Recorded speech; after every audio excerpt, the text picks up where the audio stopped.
about a year has gone past since the crazy ass beef, and you're asking me where do we stand on it? How do we feel? Yeah, just how you feel. Okay, I got this because I've actually thought about this a lot. I hate that the two of them will always be attached to each other in this way. You can't mention one without the other now. That shit is really annoying. I'm not going front. For people that just enjoy the music aspect of things, that shit is fucking annoying because you'll be trying to bring up a fact about one particular person, and then here go the other people trying to bring up other things to creep in or negate it. And it's like, dog, I was just having a separate conversation about this person. Yeah, where you at? Where y'all at with it? I think I still have some more thoughts. I want to hear y'all though. For me, the UMG thing and the lawsuit, really did a number for me because it's like, all right, bro, like, you basically didn't sue him because you didn't want to look a certain way, so you went after the next best thing. I loved, kind of just the time that it happened in and kind of seeing the back and forth between what everyone was saying and what they were saying amongst each other. It literally kept me on the edge of my seat every track that came out. Yeah. I also liked how Kendrick would kind of step on whatever Drake put out. And then there was that, little time where Drake was like, yo, drop your joint. Like, what we doing? Yeah. And then after a while, he really dropped a bunch of stuff. But yeah, I think for me, it's interesting to see what Kendrick has been doing since then. Seeing the Super Bowl performance, and dropping GNX. Yeah. I think for me, it was actually interesting to see. Yeah. I just loved how everybody was able to kind of eat off of this whole situation. Like, I think it was great for hip hop. I think we've heard anything that could be said about it. Yeah. We covered it extensively here on the pod. But I think Rory, Maul, DJ Head, what they did with it a few weeks ago, I think that was really dope, having two people who stand firm on each side. Just kind of recap it and, whether you came away from it thinking or changing your mind, I don't necessarily think either one of them were going to be able to do that to each other, right? I think that was just made great for sport, great for conversations. I think the biggest thing for me is it just highlighted a whole coast that seemed to be forgotten over the last however many years. I think they had some moments when it came to like the Nipseys and the YGs and obviously the game. But I think this was really big for what it is that they do and their influence and their imprint on the game. And, Kendrick Lamar cemented himself as one of the top 5 rappers. So I thought it was dope. I thought it was fun. I thought we got a lot out of it. I think it's one of those things, like you said, they're synonymous forever. They're never going to stop. I don't think. I truly do not believe. Like, every day I see a new clip from the GNX tour of a stadium screaming, bro, A minor, like, it's, you know what I'm saying? Like, it's here. We're here, and it was great, and it was dope for sport. Yeah. And a year later, I am just thankful that we got to live through it as somebody who loves competition and seeing people, masters of their craft at the highest level, competing. That, like, you know what I'm saying? Like, that's what it was for me. Yeah. In hindsight, it was just fun to live through. It was just just one of those things where you kind of had to be there. Yeah, right? Definitely one of those things you had to be there for. A lot of instant classics. And just moments and the feeling, and you remember who you was with, when, what happened, and you know what I'm saying? Like, absolutely. It was just one of those things where you kind of just had to be there. Do we have recency bias, though, to call it like the greatest rap beef of all time? No, because people older than us who were here for other battles have called like it Tupac, that. Biggie. Yeah, I mean, Tupac, Biggie, Beans, Jadakiss, 50, the world. 50, the world. Yeah. Like, it's big. These stars are big. I think because the business was so big, because the hits that came out of it was so big, right? This allowed one of the artists to go on and perform at the Super Bowl, right? Like, we haven't seen anything like that. A lot of big business involved, world tours or coming, you know what I'm saying? Like, there was a lot. And there was a lot of other players that were involved in this as well. But I'm just grateful that we got to live through it. Like, I cannot stand when somebody tells me about how great somebody was in their time. And no matter what I do, I cannot fathom how good Michael Jordan was in his prime. You didn't experience I understand it. Yeah. I respect it. I know what time it is, but like, I didn't live through the Chicago Bulls dynasty. I was born in fucking 1994. He was on his second champion. You know, like he was already in there. Yeah, I didn't live through that. But somebody like a LeBron James, like I remember when he got drafted.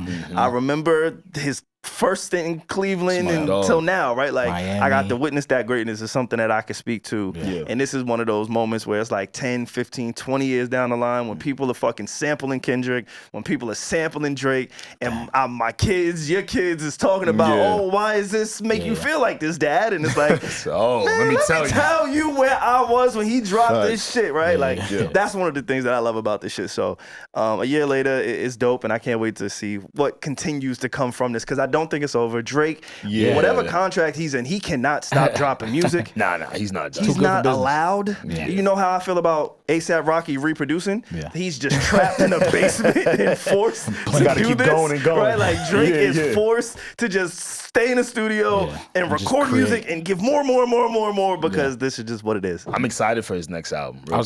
Before I get into that though, I did want to highlight the revisionist history I've been seeing, and we're only a year removed. Oh. That shit is crazy. In what way? Like you were just mentioning all the people before us that were able to experience some of the rap battles and why the things make them feel the way they feel because they remember exactly what happened, where they were, who they were with.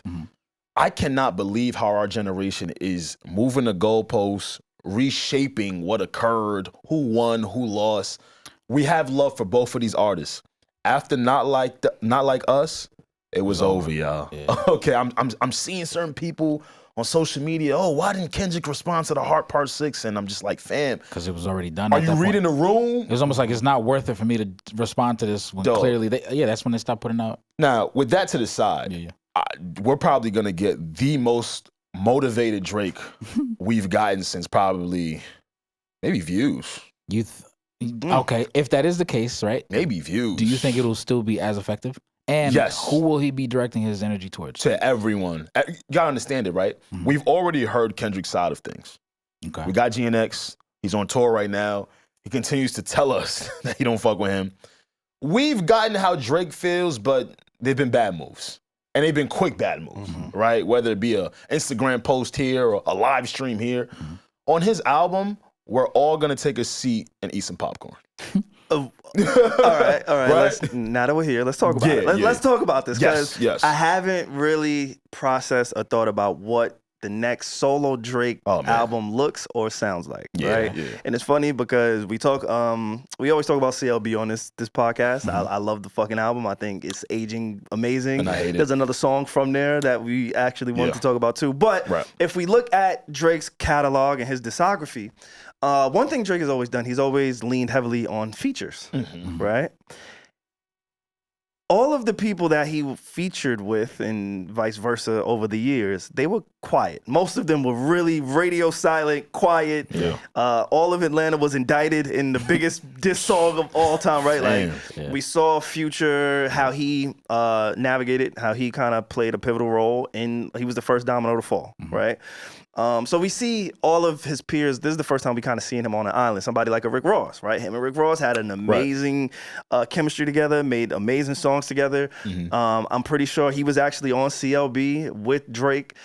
So they collaborate frequent. Like this is the first time Drake may be on an island. And then even some of the artists who maybe didn't find themselves directly involved in it or indirectly involved in it, they may not even be as hot anymore. And the person I'm thinking of is like a Lil Baby. Right? I don't know if a Lil Baby can help a Drake situation. Like, what does that next Drake project look like from your perspective? We'll barely get any features, yo. Really? Yeah. Can you imagine that? I'm gonna pull up his like albums outside of the collaboration, obviously. I can imagine it because I'm speaking from what recently happened and not from years past, right? To SaVon's point, he's been relatively close to most of the people that he collaborates with. Yeah. 21. Yeah, like Drake has made it a mantra as of late to tell you niggas that the stimulus package is over and he not fucking with y'all. Khaled. So, you know what I mean? Let's go for Khaled, oh my God. 2023 for all the dogs, right? Fat D. He had Tizo Touchdown, 21 Savage. Tizo song is great. J. Cole, Yeet, SZA, Party Next Door, Chief Keef, Bad Bunny, Sexy Red, Lil Yachty. Yeah. Those were the features on For All the Dogs. I think that that's a lot of features. Yeah. Right? There's 23 songs, and however many artists I just named is on that project. So that's one. Yeah. Let's take it. We'll skip Her Loss. That was collaboration. Honestly, never mind. I don't think there was any features besides 21 Savage on Jimmy Cooks. One of my favorite albums from him. And But that necessarily wasn't a hip hop. That's a dance album. Right? Yeah, so categorizes we're assuming, because we don't even know what type of album he's gonna drop. Right? He's just said, "I'm making music. I'm a solo artist. You know what I'm saying?" He did the Somebody Loves Me and Sexy Songs for You with Party Next Door. Yeah. So we got that side. We can assume it's going to be a hip hop rap album, but we don't know with Drake. Like, he dropped the whole dance album and it was really good. Before For All the Dogs, his solo project that wasn't dance was Certified Lover Boy. Mm-hmm. Lil Baby, Lil Durk, Giveon, Jay-Z, Travis Scott, Future, Young Thug, Yebba, Project Pat, 21 Savage, Thames, Ty Dolla $ign, Lil Wayne, Rick Ross, Kid Cudi. Yeah. Those were all the features on his 2021 Certified Lover Boy project. Now we get the theme. I can continue to go on. I think before that he had Scorpion, and there was a ton of features on that one as well. That Kanye. Actually, Scorpion doesn't have as many features as some of the others. It's funny you mention that. And my whole point was the most focused we're gonna get Drake. I think he was pretty. I said views, right? But he was pretty focused on Scorpion. If you remember, that was around the time where him and Kanye had smoke. So he was writing some of those verses with a bit more vitriol. He just had came out of the beef with Pusha T, I believe. And he just had came out of that, right? He had all of that motivation in him. And I think that's the same thing that's occurring right now. Okay. No bullshit. We're gonna get a curious. very motivated Drake. And the people close to him are saying he's in a mode right now. I don't think they're just saying it to kind of like amp us up. I think they're saying it because they can tell the difference from him being in a flow-like state versus him just punching in. But aren't they supposed to say that though? They are supposed to say that, but you can tell with how they're speaking about it that, this looks a little bit different from what he's been on with us. Okay. Regardless, they're going to take Drake regardless, right? But I think he's trying to prove something this time.